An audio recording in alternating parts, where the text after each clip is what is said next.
가족이 사업을 그만두려고 한다는 그런 상황인 것 같아요. 아마 많이 좀 힘들지 않을까 싶은 생각이 드는데요. 우선 답변에 앞서서 이 네트워크 사업, 메나테크 사업을 포기하는 경우, 어떤 경우에 포기를 할까요, 정 이사장님? 네, 뭐 꼭 네트워크 마케팅 사업만 국한된 건 아닐 것 같은데 사람이 이제 어떤 일을 하다가 이제 그만두는 경우는 돈이 안 되기 때문에 네, 그만둔다라는 게 가장 아주 본질적인 부분일 것 같고, 두 번째로 본다면 사람이 싫을 때, 예, 네트워킹 협업이다 보니까 좀 그런 거 있죠. 되게 미운 사람, 싫은 사람이 이제 있다고 하면 내가 열심히 뛰고 하는 게 저 사람한테 도움되는 게 싫어. 이런 마음이 들면 그건 정말 고통스러울 것 같아요. 그래서 크게 두 가지 정도. 맞아요. 그 두 가지가 아마 큰 주요한 요인이 아닐까 싶은 생각이 드는데요. 우리 가족이 만약에 첫 번째 이유처럼 돈이 안 돼서 이 사업을 그만둔다라고 했을 때의 경우에 빌어서 우리 이지연 사장님이 한번 답변을 해주시면 감사할 것 같습니다. 네, 제 경우를 좀 설명을 드리면 저는 처음 메나테크를 만났을 때 사실 놀라운 제품력으로 이 사업을 시작한 게 아니라 본업은 있었지만 플랜 B가 되게 필요했기 때문에 그 수단으로 저는 이걸 좀 잡았었어요. 그런데 본업이 워낙 바쁘다 보니까 활용할 수 있는 시간들이 되게 없었던 것 같아요. 그래서 한 3년 정도는 그냥 왔다 갔다만 했는데, 그때, 그러다가, 도저히 안 되겠는 거예요.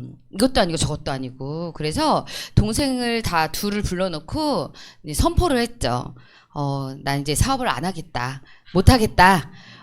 내가 그냥 협력자로, 옆에서 도와주기만 하겠다라고 했는데, 그때 제 동생들이 둘이서 막 고민만 했으면 사실 해결이 안 됐을 텐데, 스폰서와 상담을 한 것 같아요. 그러니까 지금 저희 사업을 도와주고 계신, 스폰서 사장님하고 의논을 좀 한 것 같습니다. 그래서 어느 날, 저희 스폰서 사장님이신 그 머리 하얗신 배재현 사장님이라고 계세요. 네, 그분이, 누군지 아시겠죠? 네, 그분이 저한테 이렇게 조용히 부르시더니, 사업을 해보긴 했냐고 저한테 그러시는 거예요. 그래갖고 가만히 생각해보니까 제가 왔다 갔다만 했지 사업을 안 했더라고요. 그리고 또 바쁘다는 이유로 동생들한테 나 맡긴 거죠.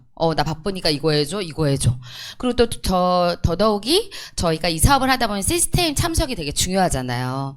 그런데 다행히 월요일 날 쉬는 날이어서 유일하게 그때는 참여했지만, 우리가 이 사업을 할 때 다들 그냥 뭐 하는 게 아니라 성공하고 싶어서 하시잖아요. 그랬을 때는 고PD 세미나라고 사업자 세미나가 있는데, 제가 주말에 너무 바쁘다 보니까 그 세미나를 3년 동안 거의 참석을 못한 거예요. 그러니까 에너지가 너무 약했겠죠. 예. 그래서 저는 그래서 이제 중간에 포기하려고 했으나, 또 스폰서 사장님들이 또 관심도 가져주시고 또 일침도 주시고, 그리고 퇴근길에 또 전화해서 저한테 조금만 참자고 용기 내라고, 얼마 안 남았다고, 그 얼마 안 남았더니 말에 속아서 여기까지 온 것 같아요. 제가 힘들 때마다 물어보시면 6개월만 참아보자. 이제 얼마 안 남았어. 네, 그렇게 해서 속았지만 좋은 속임이라고 생각을 하고요.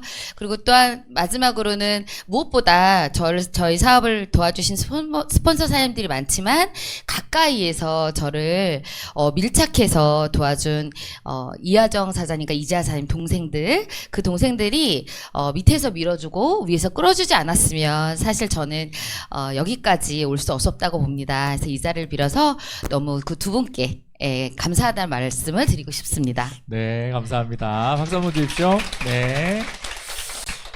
좋은 답변이고요. 그럼 우리 이재 사장님은 두 번째 이유, 사람이 싫어서 이 사업을 그만두는 케이스가 혹시 있다면 그런 부분에서 좀 답변해 주시면 감사하겠습니다.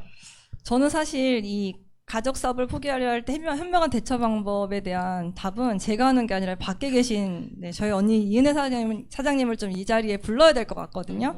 왜냐면 제가 사업 초기에 제가 계속 그만두겠다고 되게 많이 말을 했던 사람이라, 제가 대처 방법을 잘 말할 수 있을지 모르겠지만, 어쨌든 저는 사업 초기에 좀 많이 인간관계나 이런 것들이 힘들었던 것 같아요. 목사 사모로 그냥 살다 보니까 저한테 그냥 크게 싫은 소리 하는 사람도 없고, 제 앞에서는 크게 뭐 아부하는 사람도 없고, 그렇게만 살다가 뭔가를 인간관계를 해야 되는 것도 어려웠고, 그리고 언니가 스폰서다 보니까 제가 좀 잘했으면 하는 마음에 저한테 이제 사실 파트너가 아닌 약간 언니처럼 잔소리. 이렇게 하면 어떡해? 저렇게 하면 어떡해?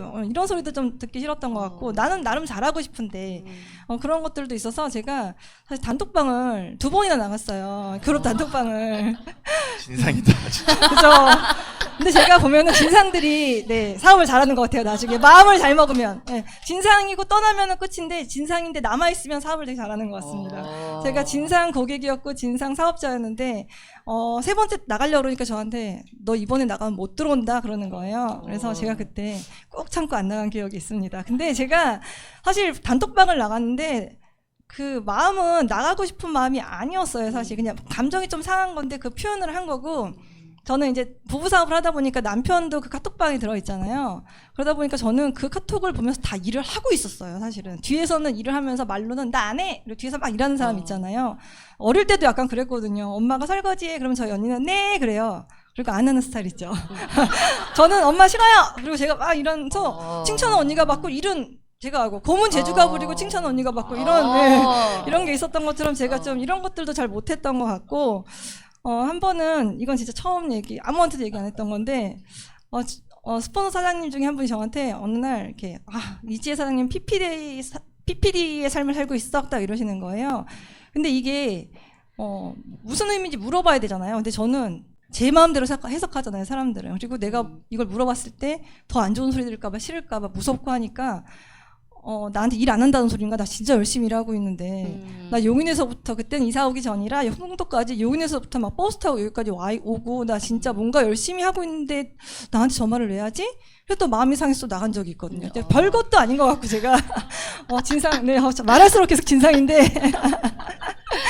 그렇게 제가 하다 보니까 제가 계속 나갔는데 일을 했잖아요. 그런 걸 보면 저를 돌아봤을 때는 제가 이제 또 현명한 대처법이라고 생각을 해보니 이게 진짜 나가고 싶었을까 이 사람이 힘들다고 말할 때 뭐 나갈 때 이 사람이 정말 뭐가 이 사업이 힘든 건가 아니면 정말 그만두고 싶은가 아니면 인간관계가 힘든 건가 뭐 힘들다고 그냥 나한테 그냥 투정 부리는 건가 뭐 여러 가지 상황이 있을 텐데 그냥 뭔가를 하나로 딱 단정 짓기보다는 이 사람이 마음을 충분히 정말 그만두고 싶으면 왜 그만두고 싶은지 돈이 정말 없는 건지 아니면 관계가 힘든 건지를 좀 물어봐줘서 공감해줬어야 되는데 그런 게 좀 필요하지 않았나. 근데 저희 언니는 이제 스폰서다 보니까 처음에는 어르고 달래죠. 어르고 달래는데 제가 이제 잘 안 되면 왜 그래? 막 짜증내고, 이제 그러다가 다시 협박하고, 너 그럼 못 들어온다, 단톡방에? 뭐 이렇게. 그래서 여러 가지 방법으로 제가 이 자리에 남아있지만, 가장 중요한 건 그냥 좀 공감해주고, 뭐가 힘든지를 들어봐주는 게 가장 중요하지 않나라는 생각을 지금 또 해봅니다. 저 갑자기 생각난 게 있는데. 말씀하십시오. 제가 2차로 사업을 고민한 적이 있었어요. 이제 1차였고, 2차에는 제가 이제 스폰서 사장님한테 진지하게 이제 너무 생각보다 처음에 네트워크 사업이 지금은 초기에도 굉장히 빠르게 잘 되지만 그때 제가 시작했을 때는 너무 돈이 많이 안 되는 거예요. 제가 20년 동안 이제 월급을 받으면서 이런 회사 생활을 하다 보니까 이해를 잘 못했겠죠. 이런 인쇄소득에 대한.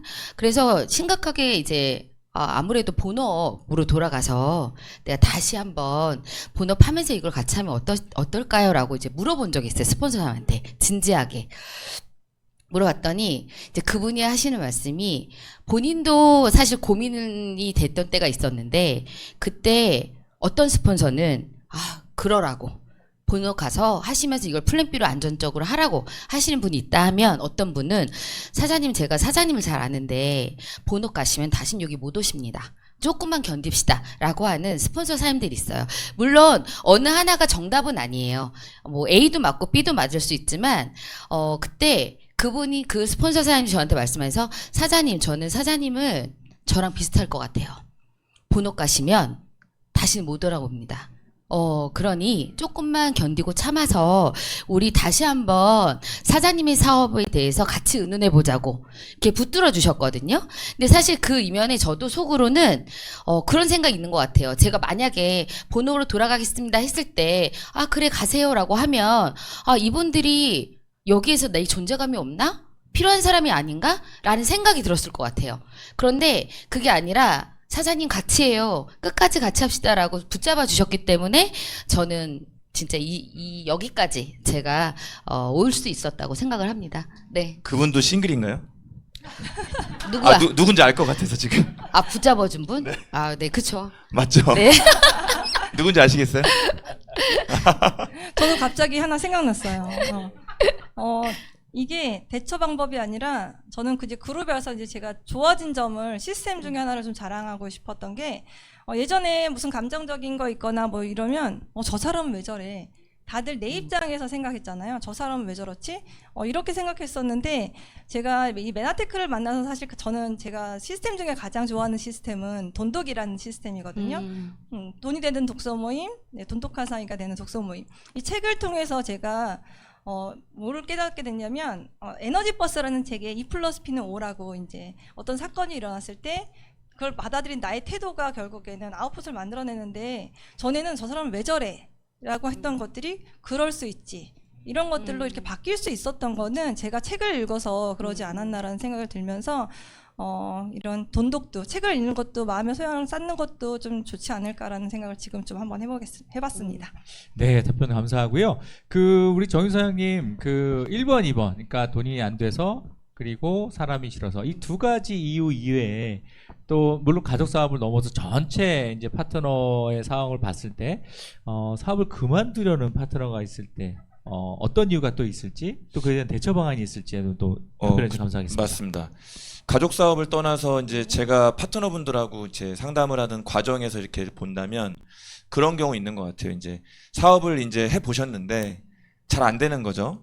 예, 여러 이유가 있겠죠. 아까 이 전사님 말씀처럼 본업이 바빠서 참여를 못 하다 보니까 내가 실력이 커지지 않아서 못했을 수도 있고 또 열심히 했는데 이게 이제 운이라는 것도 무시를 못 하잖아요. 모든 일이.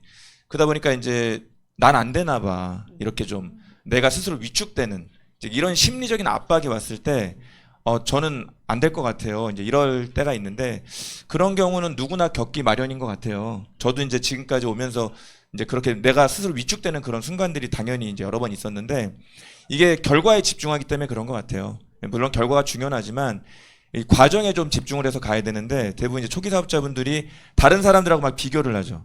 나는 지금 2년 됐는데 저 사람은 지금 6개월 만에 지금 저렇게 막 되고 있는데 나는 지금 안 되고 있고 막 이게 나한테 막 탓이 되는 거죠. 그래서 스스로 가지는 그런 위축감이나 부담감이 그만둘까? 그냥 나?